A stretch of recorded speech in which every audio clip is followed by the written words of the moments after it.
Hi folks, Cameron Goebel here at the university in HR EOD. I was walking around campus a few days ago talking to people about their technology training needs. It's part of what I do. And I ran into an interesting request that I thought I would fulfill. Somebody said, I'm having a lot of trouble embedding a YouTube video into my PowerPoint slides. I found the video I want to show it during my presentation.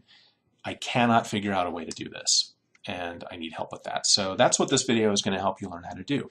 In this video, you're going to learn a quick and simple way to embed a playable YouTube video into your PowerPoint slides so that when you click, it'll show you a video.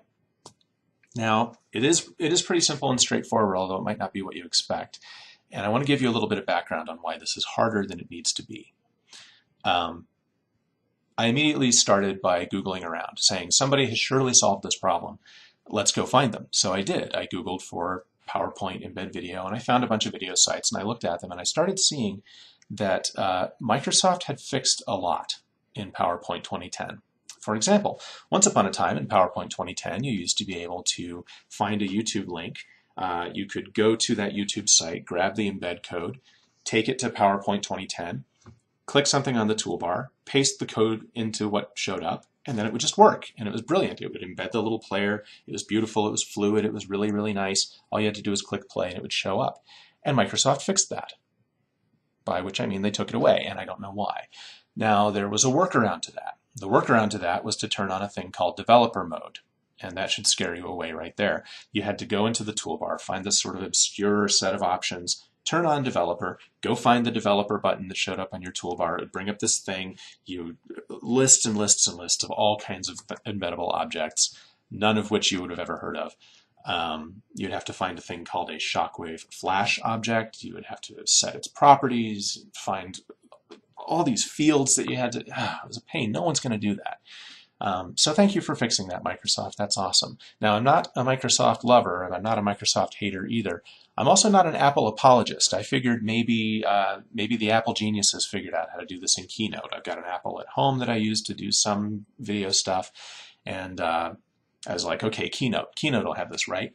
So I went and looked for that, and Apple's solution was for you to download the entire video from YouTube, buy something that would help you convert it into the correct codec with all the right frame rates, and nobody wants to do that, guys.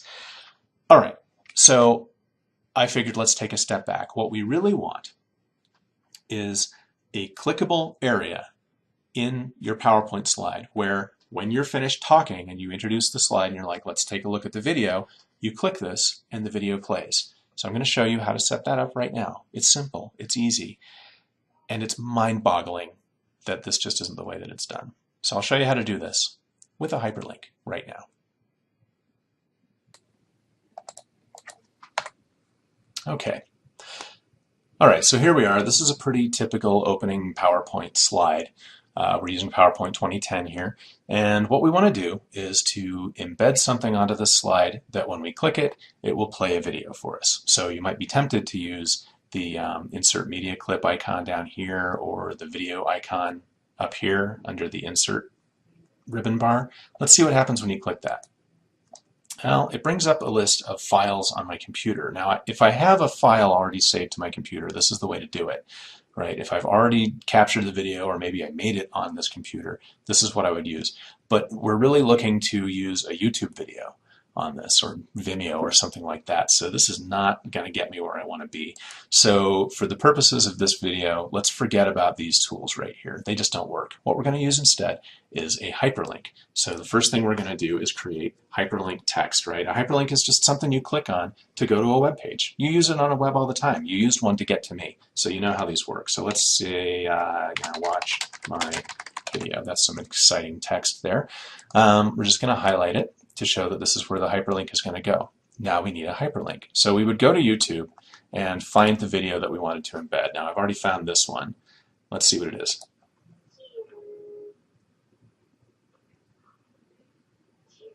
Aw, it's my wife teaching my daughter how to clink glasses for when she gets old enough to drink. Yeah, we're good parents. So, all right, the hyperlink that we need to get is what's in the address bar up here, right? youtube.com/ all this other stuff.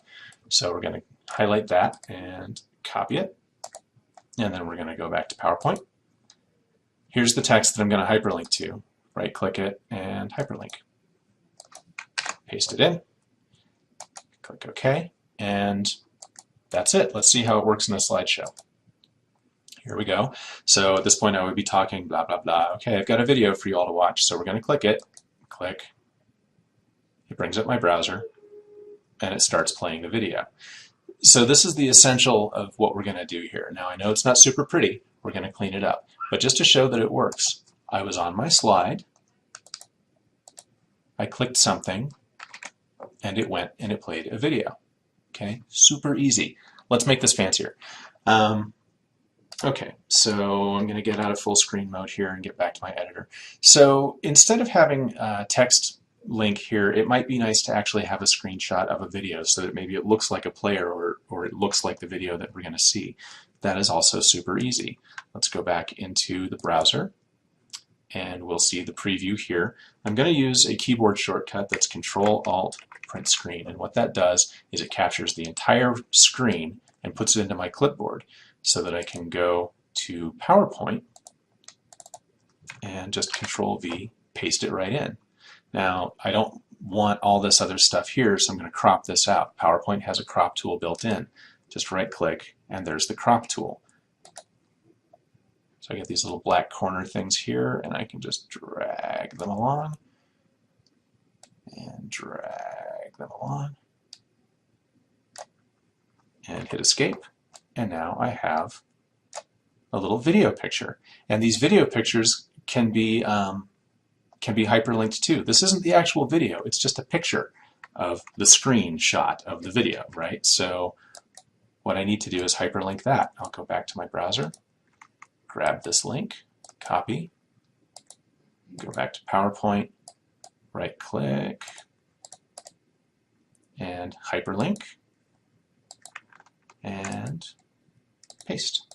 Okay, there we are. I don't even need this text anymore, right? So I'm just going to get rid of this whole thing here. There we go. And I might put a title on here, you know, good parenting is easy. Okay, so what do I have here? I have a picture, not an actual player, but I have a picture that's been hyperlinked to the YouTube page, right? So when I play this, I can click it, it opens my browser, and it plays the video.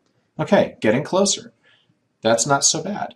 What if I wanted this to start up in full screen mode instead of having all of this stuff that YouTube crowds its page up with, you know, recommendations and comments and all these other controls? What if I wanted it to start up in full screen mode? Okay, we can do that. It's a little trickier, but you can do it. It has to do with setting up the way that this hyperlink code works.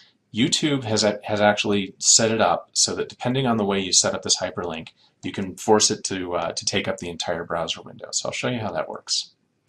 Let's go back to the presentation. We're going to do Edit Hyperlink, and here's the hyperlink that I put in there. So what you want to do is replace this watch question mark part. You actually want to add in underscore pop-up. Okay, just like that. So underscore pop-up is what goes in there. Click OK. And now what happens when I do the slideshow is I can click on it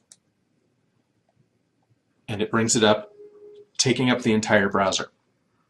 Okay, so I don't have all the stuff that was over here on the side. I don't have all the comment areas and things like that. And if I really need it to go full screen from there, I do have to click full screen. But it's pretty straightforward and simple. So let's go through this process again real quick just to show you how it works. That's a happy family right there. So I'll close all these browser windows up. Here's the one that I started with. So let's take it from a new slide.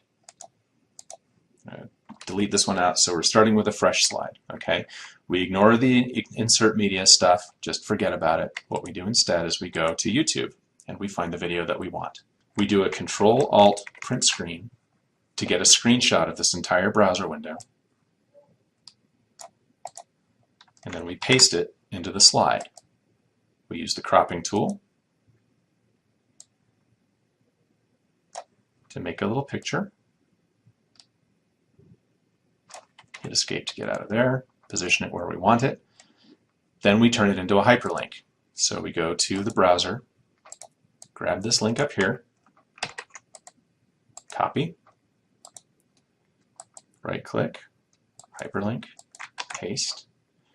And if we want it to take up the entire window when we click it, we do underscore pop-up between the watch and the question mark. Click OK. From the beginning, here's my screenshot. I click it,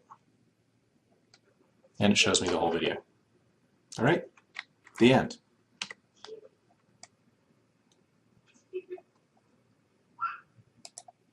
Aw. Okay, so that's how you do that. The moral of the story was not so much about where you click and what you do exactly, although I hope that helped you out. The moral is really about when you understand how the technology works, you can make decisions that sort of broaden your options about the software you're using.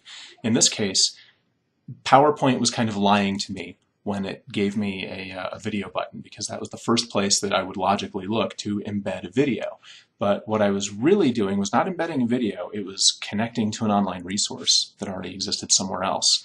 And the technology that does that is called a hyperlink. And once I figured that out, once I got that idea that what I was really trying to do was link to something that already existed, it gave me the opportunity to use the hyperlink tool so that it would do what it did really well and not try to crowbar the video button to do something that it wasn't set up to do anymore. Now, whether it should be set up to do that or not is a whole other case, but understanding how hyperlinks worked made it possible for me to get my video into my slide.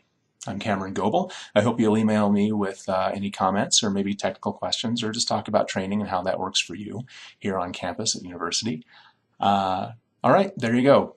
CameronG@unm.edu. Talk to you later.